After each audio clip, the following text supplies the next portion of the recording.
Well, here we are at Homewell, and to explain the mills, we have to go with water. And this is one of the main sources of water in the middle of Havant, the Homewell. It's really mainly where the Romans got the name from Funta, being hammer funta and well, spring and water meadow. So we're going to move from here and go off to our first location, which is the town mill site.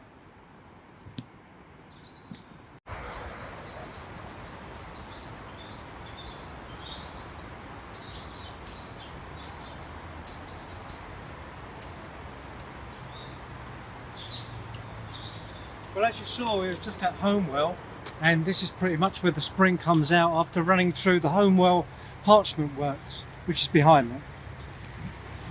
The spring runs down through here and through old man Marshall's watercress beds, which I hasten to add you can't eat anymore because it's contaminated. And then the water course will run through a culvert in underneath what was the old mill pond, which is where we're going now.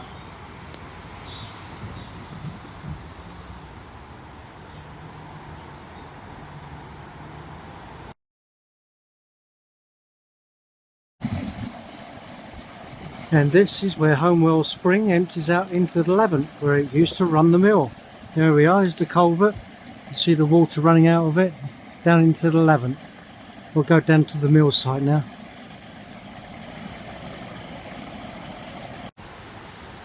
So here we are, our first port of call, the town mill, or Hall Place Mill as it used to be called. Don't pay too much attention to the wheel behind me. It no way represents the size of the wheel that was here. The one that was here was quite enormous. The mill stood 4 stories tall, and this is pretty much all that's left of it now, is just the water race.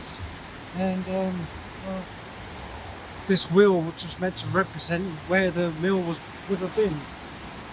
Unfortunately, it was pulled down in about 1958 by Portsmouth Water to make way for the bypass that you see behind there. It was originally built in the reign of about King Henry VI, I think it was, in the mid 1400s, and served the town for all that time. And then 1936 it stopped working, and 1958 they pulled the damn thing down. Dreadful shame. Could have been a real place of heritage, but well, this is it now. And there it is, 4 stories tall with a whacking great big watermill. As I say, the one that is here no way represents the size of the one that was here, but it's a good attempt, I guess.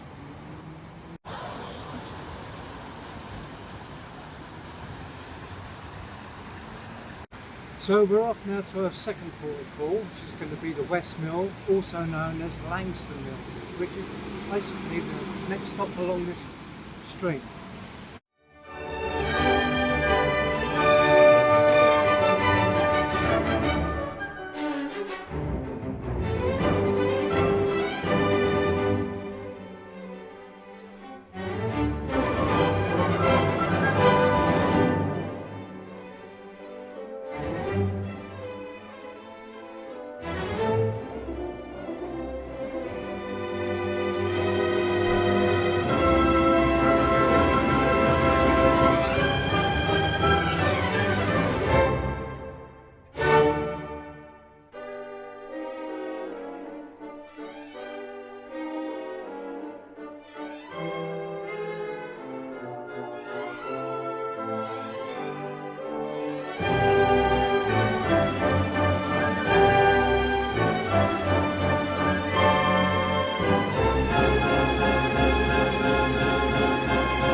This is Langstone Technology Park behind me, where IBM used to have their offices in the 70s and 80s.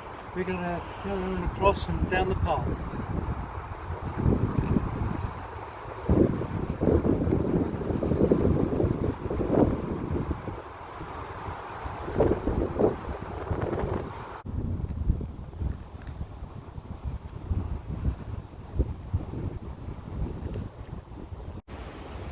Well, we're fast approaching the site of the West Mill now, and we can tell that because we've got a nice debris field of where it was pulled down in this pathway. They used the debris to help bolster up the path. So we'll carry on down through here to the site. This mill was built around about the Elizabethan period and was a fuller mill. And in case you don't know what a fuller mill is, that's where cloth is made. Unfortunately, the whole thing burnt down, but it was rebuilt again towards the end of the 1700s and turned into a corn mill. And that went out of use during the 1920s and was subsequently pulled down. And this is pretty much what's left of it in a man's back garden. There's quite a beautiful water feature. Well, that was the West Mill, or as known as the Langstone Mill. This is the cart track where the carts used to take the corn and the flour in and out of the mill. And now we're off to Langstone to go and see the two mills there.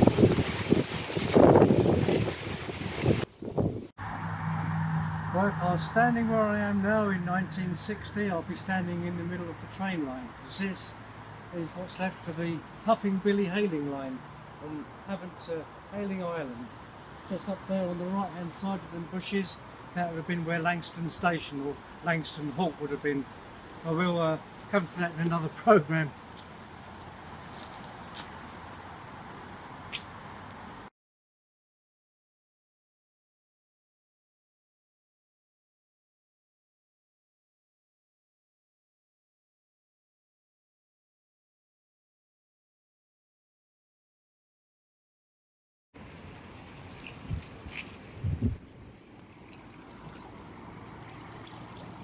Do we have a storm surge?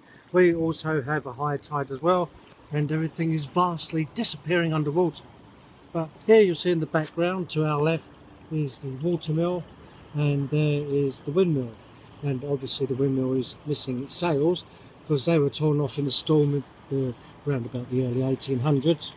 The water mill continued working until the late 19th century. The last people to run it were the Volks brothers.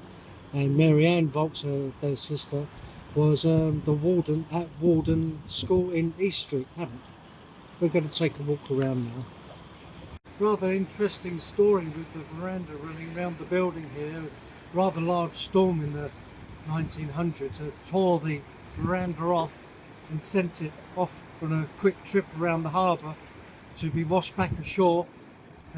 So the residents couldn't work out what the hell it was or where it had come from, but well, there it is. As you can see, it's still intact, but for how long, who knows. Well, here is the mill pond. The mill pond runs off the Limebourne Stream, which runs up along the side of the Billy line, and that comes down here and feeds the water mill at this point here. Now, as I said before, we're at high tide. Basically everything is flooding, so to show you the water race, it's not going to happen today, unfortunately. After we come back around this way, we'll get a better view of the windmill. It is now residential. At one point it was in an absolute dreadful state of decay until a young lady from Petersfield called Flora Twirt bought it and converted it into living quarters. And she was an artist, and that's pretty much how it's been since, really. It was actually half full of garbage and waste material at one point, but as you can see, it's been made into quite an extraordinary building now. I think it's certainly a landscape icon.